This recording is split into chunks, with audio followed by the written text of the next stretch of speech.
யார் wife material, யார் girl friend material, who deserves love? எனக்கு இந்த படத்தெல்லாம் பார்க்கும்போது கொஞ்சம் அப்படிதான் ஃபீல் ஆகும். சமீபத்தில் அப்படி எந்த படமும் வரல.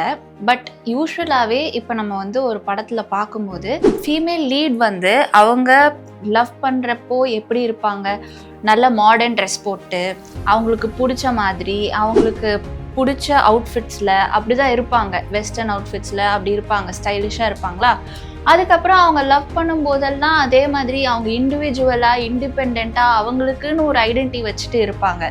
ஆனால் கல்யாணம் ஆனதுக்கு அப்புறமா அந்த ஃபீமேல் லீட் கேரக்டர்ஸ் சாரீ போட்டு அடக்க ஒடுக்கமான அந்த மாதிரி ஒரு அப்பியரன்ஸில் அவங்க இருப்பாங்க.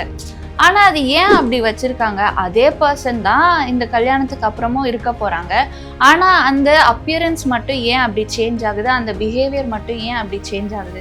ஸோ இப்படி காட்டும்போது பார்க்குற ஆடியன்ஸுக்கும் அவங்க இப்படி தான் இருக்கணும் போல் அப்படின்ற மைண்ட் செட்டும் அவங்களுக்கு வந்துடும்.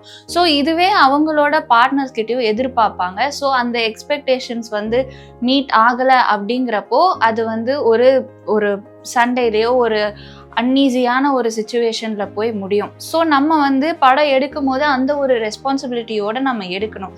ஆனால் இந்த படத்துலலாம் நம்ம பார்க்குறப்போ அவங்க வந்து லவ் பண்ணும்போது அவங்க யாரை லவ் பண்ணுறாங்க, எந்த மாதிரி ஒரு பர்சனை லவ் பண்ணுறாங்க அப்படிங்கிறத நம்ம பார்த்தோன்னா அது இந்த மாதிரி கேர் ஃப்ரீயான ஒரு இண்டிபெண்ட்டான ஒரு இண்டிவிஜுவலாக இருக்கிற ஒரு பர்சனாக அவங்க காட்டுறாங்க.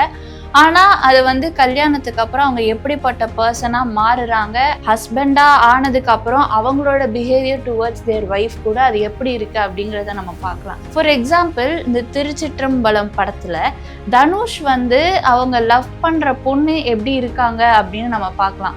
ஸோ அவங்க வந்து ரொம்ப மாடர்னாக வெஸ்டர்ன் க்ளோத்ஸ் போட்டு ஓப்பன் மைண்டடான ஒரு பர்சனாக வந்து நம்ம அவங்கள பார்க்கலாம். ஆனால் அவங்க கடைசியில் மேரேஜ் பண்ணுற பொண்ணு யாருன்னு பார்த்தா இந்த ஹோம்லி கேர்ள், அந்த அடக்க ஒடுக்கமான பொண்ணு, அந்த மாதிரியான ஒரு கேரக்டராக நம்மளுக்கு காட்டுறாங்க.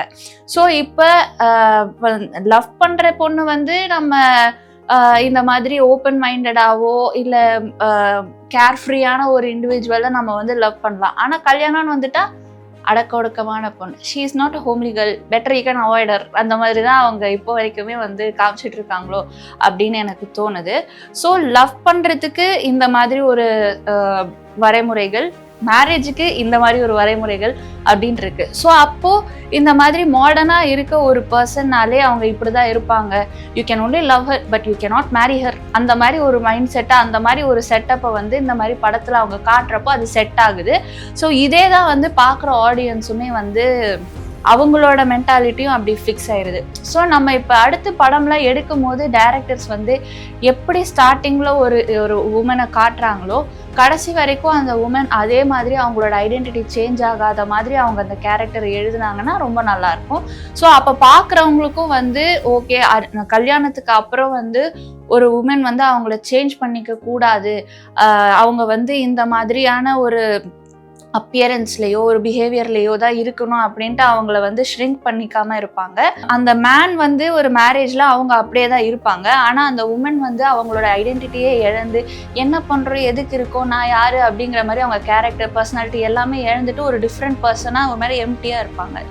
ஸோ அதனால் இப்போ வர படங்கள் வந்து இந்த ஒரு விஷயத்த மாற்றினா நல்லாயிருக்கும் அப்படின்னு நான் நினைக்கிறேன். நீங்கள் என்ன நினைக்கிறீங்க அப்படிங்கிறத கமெண்ட்ஸில் சொல்லுங்கள். இதே மாதிரி மீடியா ரிலேட்டட் கான்டென்ட்ஸ் நீங்கள் பார்க்கணும் அப்படின்னு நினச்சிங்கன்னா கலர் கண்ணாடி மீடியா சேனல் சப்ஸ்கிரைப் பண்ணிக்கோங்க.